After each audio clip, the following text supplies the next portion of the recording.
السلام علیکم محترم اوریدونکو.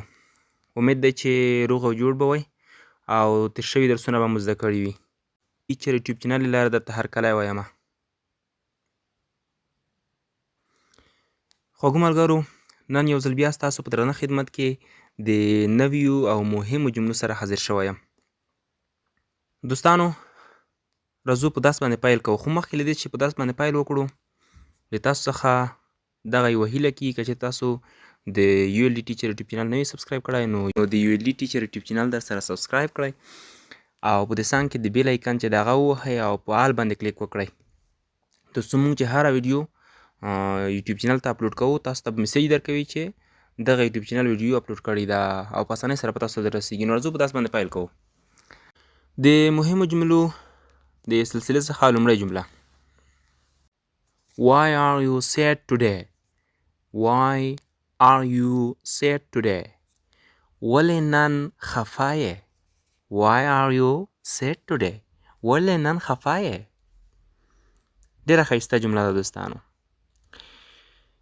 نو په ځواب کې ورته ویل کېږي No, I'm not sad. No, I'm not sad. نه، زه خفه نه یم. زه خفه نه یم. تاسو دلته کولی شئ چې نور ځوابونه هم ورکړئ. ما خو فقط تاسو ته دلته منفي ځواب راخیستی و چې زه خفه نه یم. راځو دوستانو بله جملې ته. What did they say? What did they say? What did they say? دوی څه وویل؟ What did they say? دوی څه وویل؟ خوږو لیدونکو، دغه ځای کې چې ستاسو د ډیټ ته فکر وي، ما درته مخکې هم د خبره کړې وه چې کوم ځای کې ډیټ راغلی وي نو په هغه ځای کې به تاسو د جملې معنا په تېره زمانه کې کوئ.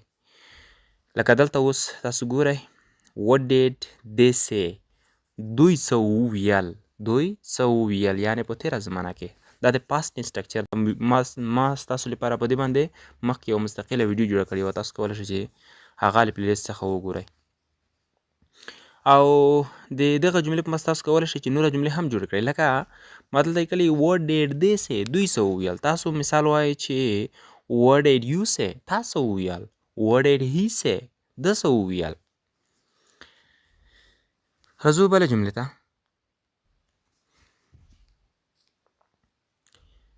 Can I ask you؟ Can I ask you؟ آیا پوښتنه در څخه کولی شم؟ آیا زه یوه پوښتنه در څخه کولی شم؟ ځواب کې ورته ویل کېږي چې Of course please. Of course please. ولې نه؟ مهرباني وکړه. Of course please. ولې نه؟ مهرباني وکړه. مهمه جمله ده دوستانو، تاسو په دې باندې نور مثالونه هم جوړ کړئ. راځو بله جملې ته. Please tell us about your problems. Please tell us about your problems. مهرباني وکړه ستا د مشکلو په اړه موږ ته ووایه. څه مشکل لرې ته؟ ستا د مشکلو په اړه موږ ته ووایه. Please tell us about your problems. Please مهرباني وکړه tell ووایه as موږ ته. as چې د دوستانو دغه مفعولي ضمیر دی کوم چې ما درته په دې باندې مخکې یوه مستقله ویډیو جوړه کړې ده. as مفعولي ضمیر دی. موږ ته ووایه about your problems. ستا د مشکلو په اړه. ملګرو دا هره جمله ځکه درته تشریحوم چې تاسو د دغه جملې په واسطه یوه بله جمله بلکې یوه نه زیاتې جملې تاسو راوباسئ. نو ځکه هره جمله لغات په لغات درته تشریحوم او د هغې ګرامر درته ښیم. لکه د مثال په ډول تاسو اوس د دغه جملې په مرسته بله جمله څه ډول جوړوئ؟ ګوره ما درته لیکلي Please tell us about your problem. د مشکلو په اړه د موږ ته ووایه څه مشکل لرئ. دلته زه ور اچوم د پرابلم په ځای health ور اچوم. لکه وایم Please tell us about your health. About your health. مهرباني وکړه موږ ته ستا د صحت په اړه ووایه. صحت دې څنګه دی؟ Please tell us about your health. موږ ته ستا د صحت په اړه ووایه. یا بله ښایسته جمله دې په واسطه جوړوو موږ. د health په ځای یا د پرابلم په ځای دلته موږ جاب ورچو. جاب یعنی وظیفه. تاسو ګورئ څومره ښایسته جمله جوړیږي. Please tell us about your job. Please tell us about your job. مهرباني وکړه موږ ته ستا د وظیفې په اړه ووایه چې څنګه د وظیفه د شي وظیفه لرې. ښایسته ښایسته جملې تاسو کولی شئ چې ورباندې جوړې کړئ او خامخا یې ورباندې جوړې کړئ. بله ښایسته جمله You are very intelligent man. You are very intelligent man. ته یو ډېر هوښیار سړی یې. ته یو ډېر هوښیار سړی یې. زیرک سړی یې. You are very intelligent man. Intelligent means هوښیار. Intelligent معنا هوښیار. ته ډېر هوښیار سړی یې. بله جمله I did not hear your question.